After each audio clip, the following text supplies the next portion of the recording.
Je vais te raconter l'origine du papier toilette et après tu auras un autre rapport avec lui. Faut savoir que le papier toilette, c'est plutôt récent comme invention. Les gens avaient un rapport un peu chelou avec l'hygiène. Tu vois la distanciation sociale? C'est eux qui ont inventé ça. Avec l'hygiène. Et tout naturellement, tu te demandes, mais avec quoi se torchait-il? Avec des feuilles, du foin, des tiges de maïs séché. Je sais pas si tu vois ce que c'est. Juste pour rappel, c'est ça. Ça reviendrait à se torcher avec une râpe à fromage, des feuilles de catalogue et certainement beaucoup d'autres choses. Puis en 1857, il y a un mec qui est arrivé, il s'appelait Joseph Gailletti, et il s'est dit qu'il avait eu une bête idée, faire du papier toilette.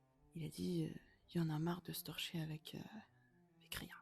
Et encore mieux, comme il était très ambitieux, il a dit, moi ça sera pas un simple papier toilette, ça sera un papier toilette médicinal.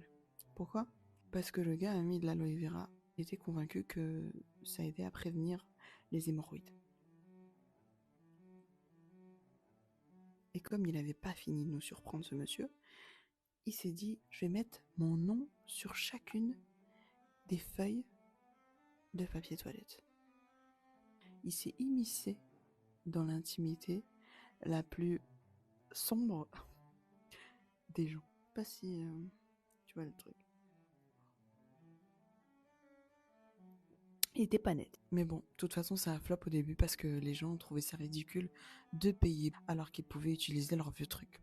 Mais c'est bien plus tard que la Scott Paper Company avait lancé le papier toilette et à ce moment-là, c'était devenu normal.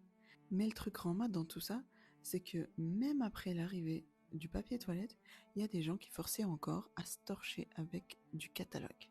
À tel point que l'entreprise Sears, qui vendait les catalogues les plus utilisés, avait décidé de changer d'encre d'impression pour éviter que ça laisse des traces sur...